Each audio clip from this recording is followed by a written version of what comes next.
Don't forget to like the video, share your thoughts in the comments, and subscribe to stay updated with our latest stories. Okay, so you're not going to believe this. Seriously. Even now, months later, I replay it in my head and still can't quite wrap my mind around it. It all started innocently enough, like most unexpected things do. It was our annual family gathering, the one at our lake house up in Wisconsin. You know the type. Kids running wild, the smell of barbecue thick in the air, aunts gossiping over potato salad, and the ever-present drone of dad jokes. My husband, David, he's a good man, solid as a rock. We've been married for, well, let's just say a long time. Long enough to know each other's quirks, the good and the bad. This year, he'd invited his childhood friend, Mark. Mark and David go way back, practically brothers. I'd met Mark a few times over the years, mostly at weddings or the occasional guys' night out, but I never really got to know him. He always struck me as a bit reserved, maybe even a little sad around the edges. A successful architect, divorced, lives alone in a modern apartment in the city. The picture of a man who had it all, but maybe not what he really wanted. The lake house is my sanctuary. Big windows overlooking the water, a wrap-around porch perfect for sipping coffee in the morning, and the kind of quiet that soothes your soul. This year, though, the quiet felt different. I couldn't quite put my finger on it. Mark arrived late Friday afternoon, and I greeted him with a hug, as usual. Mark, good to see you. David's already out on the boat with the boys, but come on in, make yourself at home. I've got some iced tea chilling in the fridge. He smiled, a genuine smile that reached his eyes. Thanks, Sarah. It's good to be here. Looks like you've created quite the haven. We try, I said, leading him inside. He ran his hand along the smooth wooden banister of the staircase, and I noticed something I hadn't before. His hands were elegant, artistic. Strange the things you notice. That first evening was typical family gathering fare. We ate burgers and hot dogs. The kids put on a chaotic talent show, mostly involving belching and cartwheels, and David and Mark reminisced about their glory days playing high school football. I mostly stayed on the periphery, making sure everyone had enough to eat and drink, refereeing the kids' squabbles, and listening to my sister-in-law complain about her latest diet. But even amidst the chaos, I was aware of Mark. He wasn't loud or boisterous like the other men. He mostly observed, listened. And when he did speak, it was thoughtful, insightful. He asked me about my garden, something David never paid much attention to, and actually seemed interested in my rambling explanation of the different varieties of heirloom tomatoes I was growing. Later, after everyone had gone to bed, I found myself on the porch, staring out at the moonlit lake. The water was still, reflecting the moonlight like a shimmering mirror. I was just about to head inside when I heard footsteps behind me. Couldn't sleep? It was Mark. Just enjoying the peace and quiet, I said, gesturing to the lake. You? He leaned against the railing beside me. Same. The city can get a bit overwhelming sometimes. We stood in silence for a few moments, just listening to the crickets chirping and the gentle lapping of the waves against the shore. It was a comfortable silence, not awkward or strained. Then he said something that surprised me. You know, Sarah, you've built a beautiful life here. David's a lucky man. I chuckled. He has his moments. He turned to face me, his eyes serious in the moonlight. No, I mean it. You radiate warmth, Sarah. You make this place feel alive. I didn't know what to say. I'd never thought of myself that way before. I was just me, a wife, a mother, a gardener. Thank you, Mark. That's very kind of you to say." He smiled again, that genuine smile that made my heart flutter just a little bit. "It's the truth." And that was it. That was the first crack in the dam. A simple compliment, a moment of unexpected connection. Little did I know, that was just the beginning of something. Well, shocking. Something that would change everything. The next morning, I woke up with Mark's words still echoing in my mind. "You radiate warmth. You make this place feel alive." I brushed it off as simple politeness, a friend being kind, but the seed of curiosity had been planted. The day unfolded much like the previous one. Sun, swimming, laughter, and the constant buzz of family activity. But now my awareness of Mark was heightened. I noticed the way he watched me, the way he listened when I spoke, the subtle smiles that seemed directed only at me. It was all very subtle, almost imperceptible, but I felt it. A current of something unspoken flowing between us. Around lunchtime, David asked Mark to help him set up the volleyball net. As they wrestled with the poles in the net, I found myself watching them, observing their dynamic. David, always the jovial one, slapping Mark on the back, ribbing him about his city life. Mark, quiet and patient, offering practical solutions to their tangled predicament. They were such different men, yet bound by a deep, enduring friendship. Later that afternoon, the kids were clamoring for ice cream, so I offered to take them into town. Mark volunteered to come along, ostensibly to stretch his legs.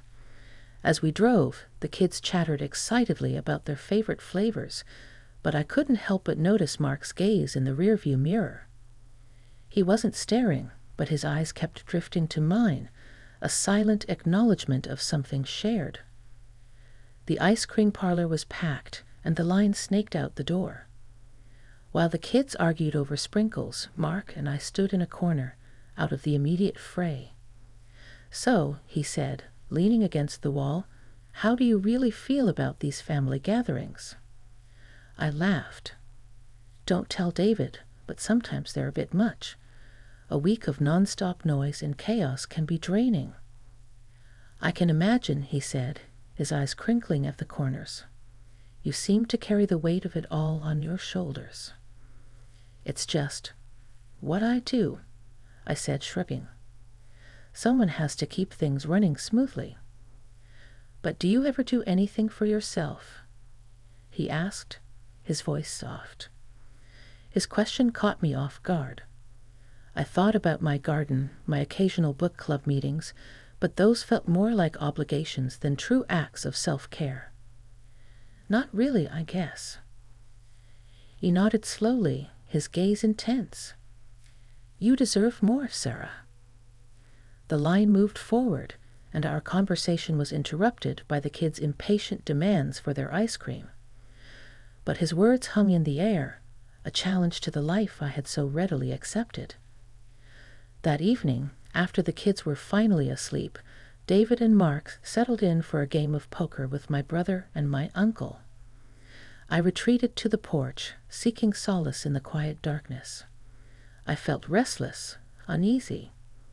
Mark's words had stirred something within me, a longing for something more than the predictable routine of my life. I heard the screen door creak open, and I knew it was him before I even turned around. "Poker game get too intense?" I asked, trying to keep my voice light. He shook his head. "Just needed some air." He paused, then added, "Can I sit with you?" I nodded, and he settled into the chair beside me. The silence stretched out between us, thick with unspoken feelings. Finally, he broke the silence. "Sarah," he said, his voice low and hesitant, "I need to tell you something." My heart pounded in my chest. I knew, somehow, what he was going to say. Or at least I had a pretty good idea. And a part of me, a part I hadn't even known existed until now, was desperate to hear it. He started, then stopped, as if searching for the right words. "I've always admired you, Sarah, even before this weekend. I see how much you give, how much you sacrifice. And I think you're incredible." He looked at me, his eyes filled with a vulnerability I had never seen before. And in that moment, I knew that this wasn't just about polite admiration. This was something deeper, something more profound, something dangerous. The air crackled with tension. I should have told him to stop, to go back inside, to forget everything he just said. But I didn't. I couldn't. Instead, I just looked back at him, my heart pounding, waiting to see what he would say next. The lake house, usually a place of peace, now felt like the epicenter of an emotional earthquake.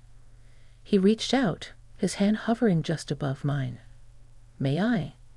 he asked, his voice barely a whisper. I nodded, my throat suddenly dry. His fingers brushed against mine, sending a jolt of electricity through my arm. He took my hand, his touch gentle yet firm.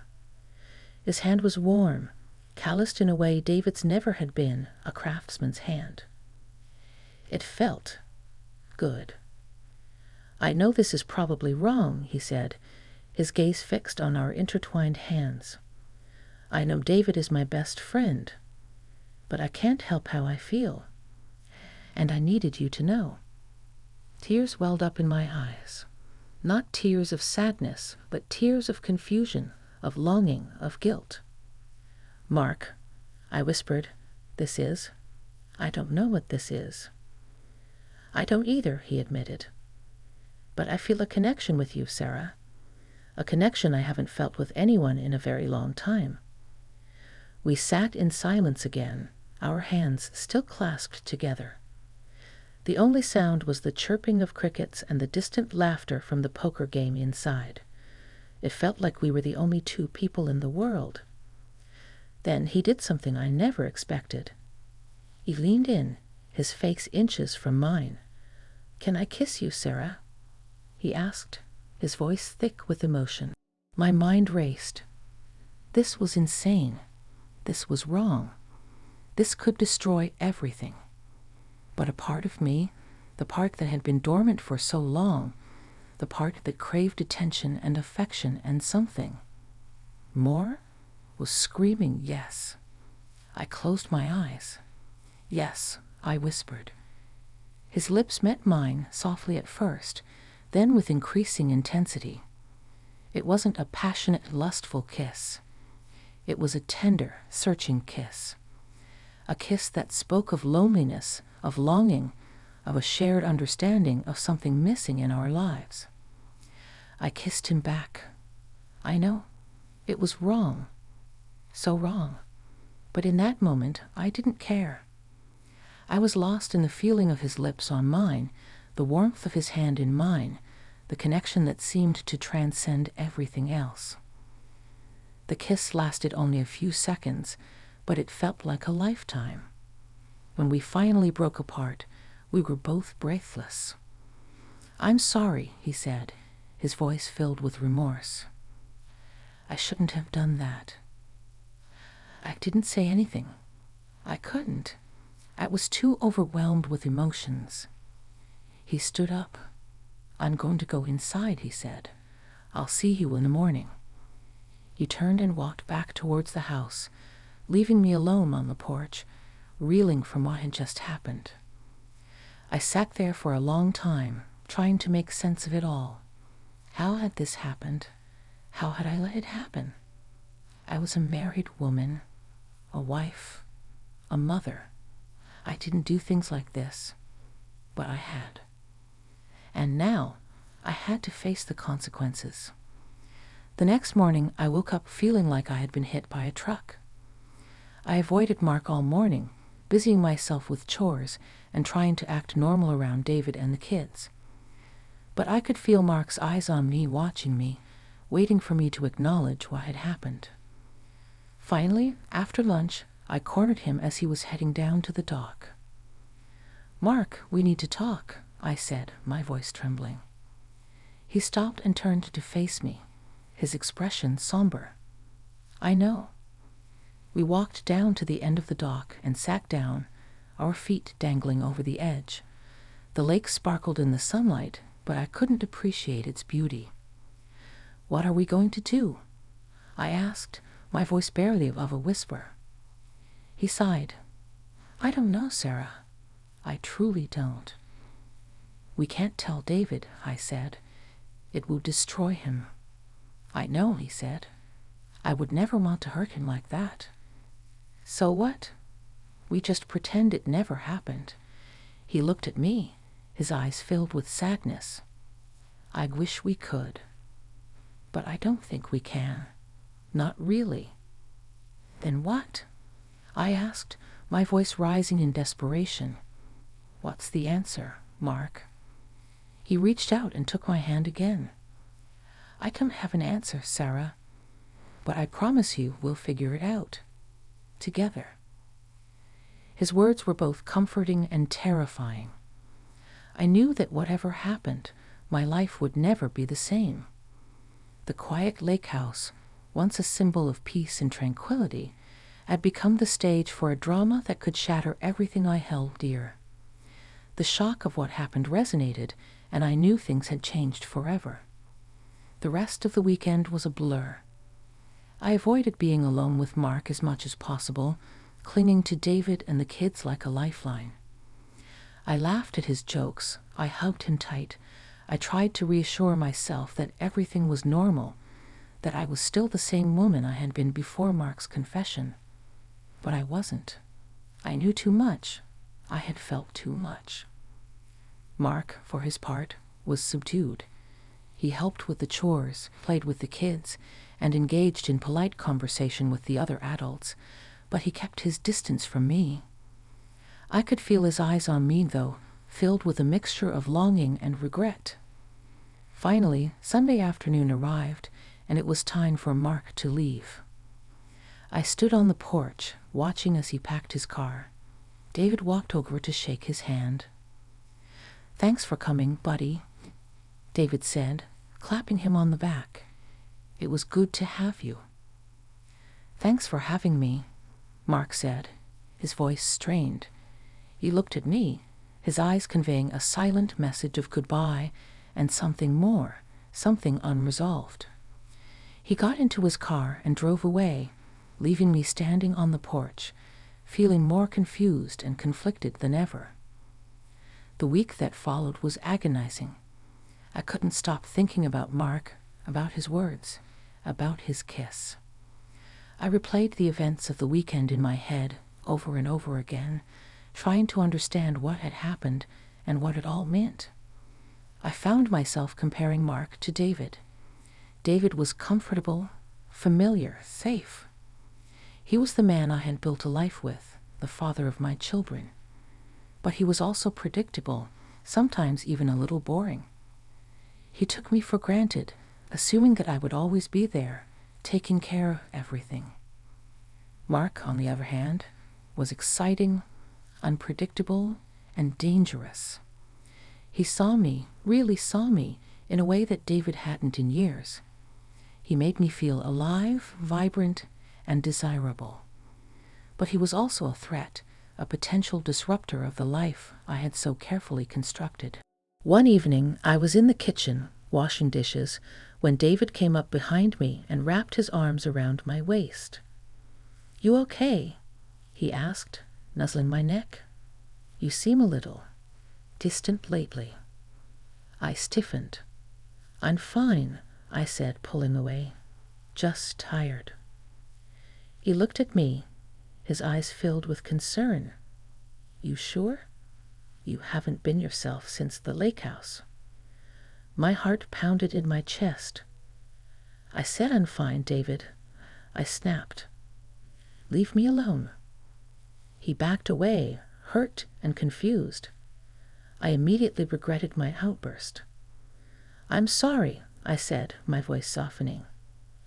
"I didn't mean to be so short with you. I'm just stressed." He sighed. "I know. I just want to help." I leaned into him, burying my face in his chest. "I know," I said, "and I appreciate it." But I couldn't tell him the truth. I couldn't tell him about Mark, about the kiss, about the feelings that were tearing me apart. It would destroy him, and I couldn't do that. A few weeks later, I received an email from Mark. "Sarah," it read, "I need to see you. Can we meet for coffee? Please." I hesitated for a long time before responding. I knew that seeing him would only complicate things further, but I couldn't resist the urge to hear what he had to say. "Okay," I wrote back, "but just coffee." We met at a small cafe in a town halfway between our homes. When I saw him, my heart skipped a beat. He looked tired, but his eyes still held that spark of something that drew me to him. We ordered our coffees and sat down at a table in the corner. The silence was thick with unspoken emotions. "So," I said, breaking the silence, "what did you want to talk about?" He took a deep breath. "I've been doing a lot of thinking," he said, "about what happened at the lake house." And I asked, bracing myself. "And I realized that I can't just walk away from this," he said. "I know it's complicated. I know it's wrong. But I can't deny how I feel about you, Sarah." Tears welled up in my eyes. "Mark, please don't do this," I said. "I can't leave David. I can't destroy my family." "I'm not asking you to," he said. "I'm just asking you to consider the possibility that maybe, just maybe, there's something more for you out there. Something more than the life you're living now."